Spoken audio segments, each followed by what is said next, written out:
បងបានស្គាល់អូនក៏ថាបងបានជួបស្នេហ៍ពិតអូនធ្វើឲ្យជីវិតបងមានន័យជាងមុនគ្រប់ពេលវេលាបងស្រឡាញ់អូនអស់ពីចិត្តមិនដែលគិតថានឹងបែកគ្នាតែចុងក្រោយបានដឹងថាបងគ្រាន់តែជាអ្នកជំនួសគេ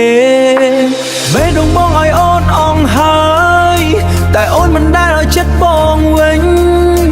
ស្នេហ៍ដែលបងខំសាងចុងក្រោយបានត្រឹមទឹកភ្នែកស្រឡាញ់មនុស្សខំធ្វើឲ្យបេះដូងនេះខ្ទេចខ្ទី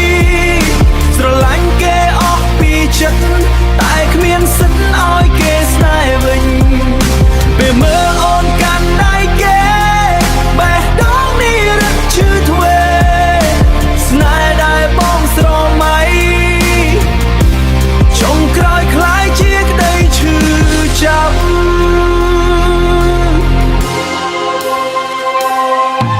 រសាររាល់ពាក្យផ្អែមល្ហែមដែលអូនធ្លាប់និយាយមកបងជឿថាវាជាស្នេហ៍ពិត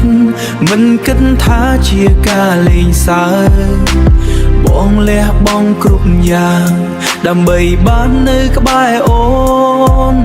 តែចុងក្រោយបងបានដឹងអូនមានគេនៅក្នុងចិត្តរួចហើយបើអាចត្រឡប់ទៅថ្ងៃដំបូងបងសុំមិនស្គាល់រូបអូនល្អជាងហើយក៏មិនចង់មានឈ្មោះជាអ្នកជំនួសព្រោះវាឈឺ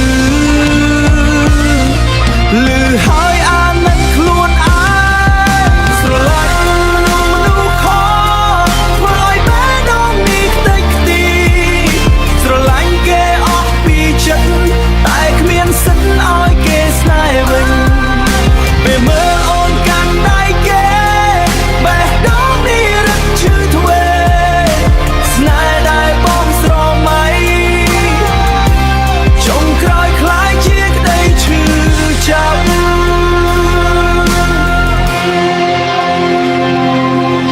ពីថ្ងៃនេះទៅបងនឹងដើរចេញទូចិត្តនៅស្រឡាញ់ក៏សុំមិននៅក្បែររឿងស្នេហ៍ដែលមិនស្មងបងបោះចោលចុងនាំមានការឈឺចាប់